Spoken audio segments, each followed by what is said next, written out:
What is up, you bushy boys and girls? Back at it again with another bushy fitness vid. Today we'll be talking about an underrated yet very known supplement, creatine monohydrate. But before we get into the vid, obviously follow the TikTok, Instagram. You can see my goofy brain rot shorts, gorsh, and my physique pics on the gram. Prepping for a show. It's gonna be end of August. The Midwest Muscle Fest, doing men's physique. See, I'm gonna get really light in weight. That way my waist is nice and small. And yeah, it's my first competition, pretty intimidating, but I'm looking forward to the journey. See how I do. I also went fishing, and here's the crappie I caught today. Went out for a couple hours at my local pier here. And yeah, pretty fish. So creatine monohydrate, what is it? It's obviously a natural supplement, but I take 5 grams of this every single day. Regardless of what you hear, just take the daily, serving. You don't have to do all this loading stuff, like 2-3 servings every time, or whatever you read online when looking this thing up. But it helps you with recovery and puts water directly into your muscles. So yeah, you are gaining some weight, but it's gonna be muscle, and it'll help you recover better, and therefore make it easier. When I first started taking this, I honestly thought it was steroids. Just seeing the word supplements, especially as like a new lifter, if you're not even familiar with bodybuilding stuff,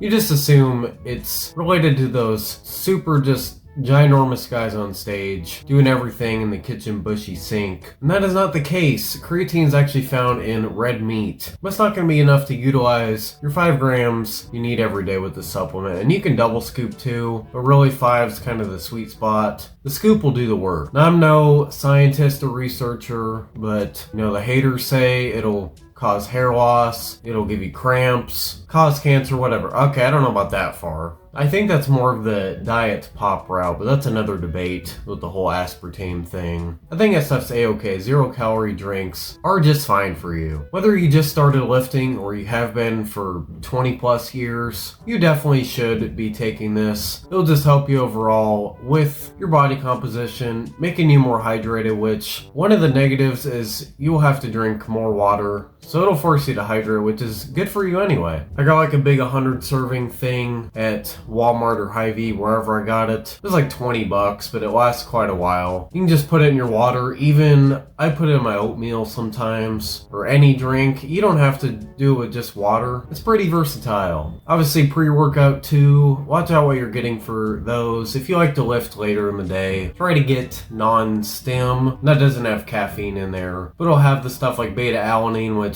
so it makes your face really itchy, but it'll give you a lot of focus, and it's nice. Sometimes I feel it in my bushy ball. That's really the 2 powders you should be doing, in your mouth anyway. I'll have a video this Saturday. Just want to make a quick bushy vid, go over the supplement, because I think it's very important, even for beginners, to use this when starting out, because it'll definitely make lifting easier. And I know the main problem for new lifters is soreness. You definitely don't want to go into it too quick. Try not to go to failure even your first few weeks in, because if you go all out, on the dumbbell curls till failure, yeah, you're gonna hate yourself the next day. Your biceps will be dead, and you'll say, yeah, screw the gym, I'm just gonna stick with being fat. And that kind of ruins the whole point. And bodybuilding is definitely a journey. I've been doing this for 2 3/4 years now. Naturally, of course. Some prior lifting experience with football. But working on the muscle group specifically, this bodybuilding kind of training, that's how long I've been going for. And people have different genetics too, different muscle bellies, how much they can build when it comes to how much muscle they can put on in their lifetime, their natural genetic limit. That is how much muscle you can build naturally. Pretty straightforward definition. But a few years in, I hate to be the bearer of bad bush, but after I'd say 5 to 8 years, quite a big range. Your gains are definitely going to slow down. It's going to be harder to progress after each session. And what's nice about new lifters, it's called newbie gains. Again, pretty straightforward. You'll build quite a bit of muscle. You'll PR like every week or the next lift. I remember my incline bench, it will go up like 10 pounds every time for a few months. And then yeah, now it's stalled. Maybe I'll go up 5 pounds once a month. That's just an example, but I specifically remember that one when starting out. So I didn't really focus on upper chest, which is more for the aesthetics, especially this men's physique competition I got coming soon. In classic physique, there's also open Open bodybuilding is just trying to put on the most muscle you can. Classic physique's going for kind of the men's physique look, plus the legs, more poses. But yeah, I'm trying to do the easier division, obviously, just get some stage presence. So anyways, kids, don't do drugs unless it's these couple powders. Oh yeah, and protein, so you got 3 powders you can choose from. Well, 4 on a good day. That's it for the video, you bushy boys and girls. Hopefully you enjoyed this little segment on my supplement talk. Also follow the talk and Graham